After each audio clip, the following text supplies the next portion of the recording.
I'm Trisha Verville, Sand County Foundation's Agricultural Systems Director. Sand County Foundation is working with farms in targeted watersheds throughout Wisconsin to implement a performance-based conservation strategy. We're looking for places where they can retain phosphorus and soil on their farm and keep it in their fields where they want it.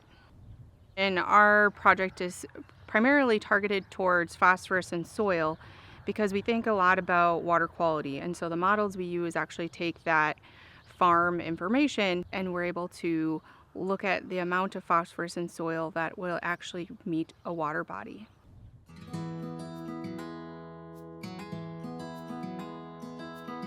Today we're on Chris Pollock's farm just outside of Ripon, Wisconsin. And what we've been working with Chris on is we really started looking with the model to look for places where we could make positive impacts for his phosphorus and soil retention. And for Chris, that's meant that we've been able to look for places that we can adjust some of his manure or add in some buffers and even accommodate those vegetable crops that he's planting in his rotation to keep it diverse. I'm Chris Pollock, and I dairy farm here with my family in east central Wisconsin, just south of Ripon. I'm a fifth generation dairy farmer. We milk about 160 cows and crop about 850 acres. We grow corn, soybeans, wheat, alfalfa, green peas for canning, as well as lima beans, and a little bit of rye that we raise for cover crop seed. We've been on this farm since 1909, and we have more and more water, big rain events that are having the potential to carry more soil and nutrients off a farm field. I got involved with the Upper Fox River Watershed Group 4 years ago. And Trisha happened to come to one of our meetings, and we got to talking about some of the things that the Sand County was offering to sort of assess some of the things we're doing. And it was something that kind of interested me because it's always nice when you can put numbers on something. And that really I see as an easy sell to help assess what I'm doing and the impact that I'm having on water or just my farm in general. With Chris Pollock's farm, we started on his baseline, which is really his status quo of his farm, and that gives us a place to compare as we make conservation improvements.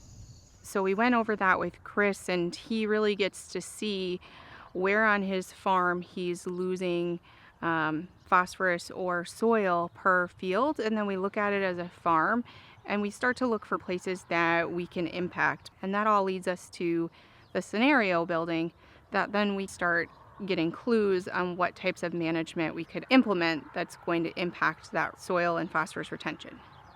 In Wisconsin, we have a very well utilized program for nutrient management planning. It's called SNAP Plus, and primarily it's meant as a nutrient management tool. It tracks a lot of our farm information as well.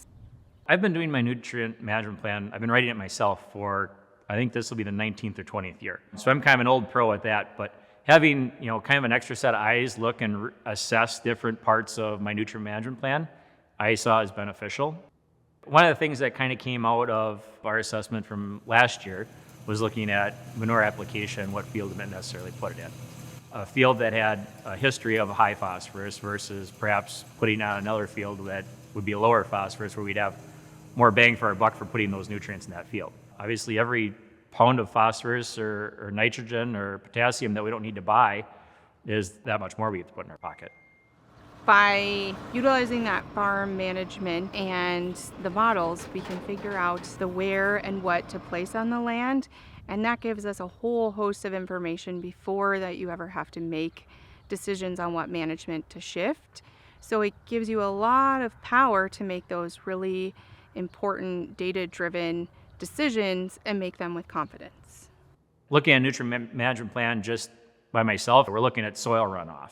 But when we can put pounds per acre to some of those numbers, it has a bigger impact on how you think and look at different things. Versus we're looking at something that's more performance-based, where you can run sort of different scenarios and realize that, all right, well, this field, we're going to have to do a tillage practice this year, but we're going to have a cover crop on the year before that's going to kind of help offset that 1 year versus, whether we're looking at nutrients in a field and realizing that maybe this field isn't the best for manure this year, maybe this other field would be a better fit. Besides the scenario of what field to put manure in was when we started talking about putting a harvestable buffer in. And we've got this ditch that runs through our land that's probably 3/4 of a mile from the road all the way back to where it eventually goes under railroad tracks. It's just going to be a grass mix with maybe a little alfalfa mixed in. And we're going to be able to harvest that for feed for cattle. So really it's kind of a win-win. The whole farm approach works really well as a strategy for farms who aren't able to or don't have the time to change all of their management on every acre of their farm. So by working together with their individual information and their farm goals, we're really able to help them build a priority list for their farm compared to if they were presented with a opportunity to do one very prescriptive practice that then they had to figure out where they place it. We give them the tools to choose where they want to place that with a lot of data behind their decisions.